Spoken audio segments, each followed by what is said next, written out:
রাস্তায় ঘুমাইছি সারা রাত্রে, দেখার কেউ নাই। হয় আমাদের তেল দেন, না হয় আমাদেরকে রাস্তায় আমরা অনশন করতে বাধ্য হব। আমার ফ্যামিলিতে আমার ওয়াইফ চিন্তা করতেছে, সে খায় নাই। আমার সাথে সাথে আমার ফ্যামিলির আরো 3 জন সদস্য টেনশন, কখন আসবে, কখন যাব।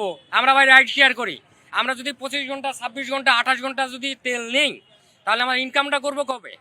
ভাই মাননীয় জ্বালানি মন্ত্রী বলতেছেন তেলের অভাব নাই, কিন্তু এই তার বাস্তবতা। আমরা তেলটা পাবো কোথায়? দয়া করে আমাদেরকে কষ্টটা দিবেন না, এ হয়রানিটা করেন না।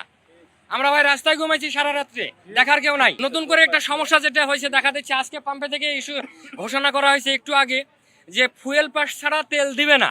এখন কথা হচ্ছে, আমরা অ্যাপসে ঢুকছি, অ্যাপসে 7টা থেকে 8টা জেলা শো করতেছে, বাকি জেলাগুলো 64টা জেলার মধ্যে বাকি জেলা শো করতেছে না। তাহলে বাকি জেলার আমরা যারা বাইকার আছি, তারা কি আমরা সরকারকে ভ্যাট ট্যাক্স দিই না? আমরা কি ড্রাইভিং লাইসেন্স নাই? আমরা কি অবৈধ?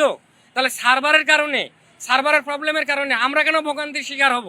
72 ঘন্টা ময়েশ্চার লক সমৃদ্ধ লিলি বডি ওয়াশ শিয়া বাটারের গুডনেস স্কিন রিপেয়ার করে রাখে সফট ও গ্লোয়িং। মাননীয় জ্বালানি মন্ত্রী এবং সরকারি পর্যায়ে ঊর্ধ্বতন যারা আছেন, তাদেরকে আমার বিনীত অনুরোধ সবার পক্ষ থেকে, আপনারা আমাদের এই ভোগান্তিটা দূর করেন, আমাদেরকে বাঁচান।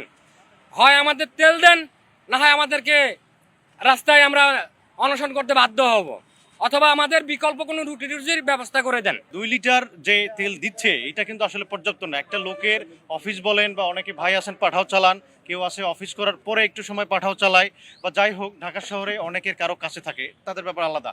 অনেকের অনেক দূরে কিন্তু স্যার করতে হয়। 3 ঘন্টা 4 ঘন্টা সিরিয়াল দিয়া, কালকে 10টায় সিরিয়াল দিছে, আজকে 10টায় 24 ঘন্টা প্লাস হয়ে যাবে।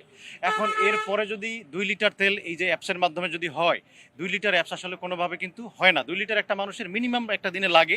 সিন্ডিকেট যেটা আছে, কালোবাজারি আছে, এটাকে আরো বেশি মনিটরিং করা হোক, আরো ভালোভাবে সুষ্ঠুভাবে এটাকে একটা সিস্টেমাইজ করা হোক। এটার জন্য আমরাও একমত। কিন্তু যাদের প্রয়োজন, যাদের আসলেই তেল দরকার, যারা অফিস করে, চাকরি করে, বা নিজের প্রয়োজনে রুজি রুটির জন্য সংগ্রাম করে, তারা যদি এটা দিয়ে বঞ্চিত হয়, তারা কিন্তু একেবারে আসলেই ভুক্তভোগী।